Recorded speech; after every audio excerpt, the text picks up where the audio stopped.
তো বন্ধুরা, এই হচ্ছে আজকের দিনের পত্রিকা 27 ডিসেম্বর, এবং আনন্দবাজার পত্রিকাতে আজ একটা নবম ডিসেম্বরের যে ভেরিফিকেশানের সে নিয়ে একটা খবর বেরিয়েছে।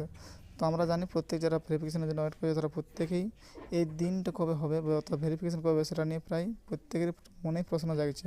কারণ আমরা জানি প্রথমত 26 ডিসেম্বর ডেট দেওয়া হয় এবং এরপর দেওয়া হয় সেটা 29 ডিসেম্বরে।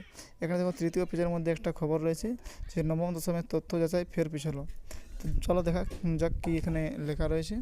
তো প্রথমত এখানে লেখা আছে এটা পিছলো এবং সেটা হতে পারে ডিসেম্বর না, এবার জানুয়ারিতে হতে পারে।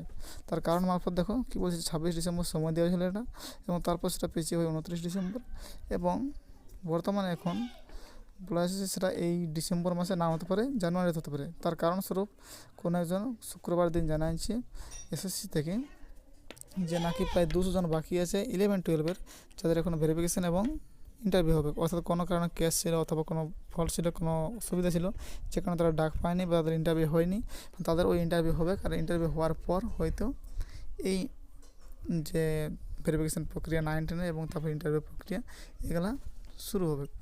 তো সেই জন্য হয়তো এই বছর অর্থাৎ ডিসেম্বর মাসে না হয় জানুয়ারি মাসে অথবা জানুয়ারি মাসের প্রথম সপ্তাহ, এবং সেটাও যদি পিছিয়ে যায় তাহলে সেটা পার হয়ে গেলে আরও পরে সেটা হওয়ার সম্ভাবনা রয়েছে।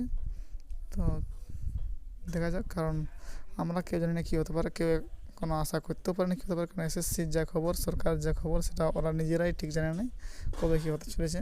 বিশেষ করে সুপ্রিম কোর্ট সময় দেওয়ার পর থেকেই এই টাইমটা বেরিয়ে চলেছে।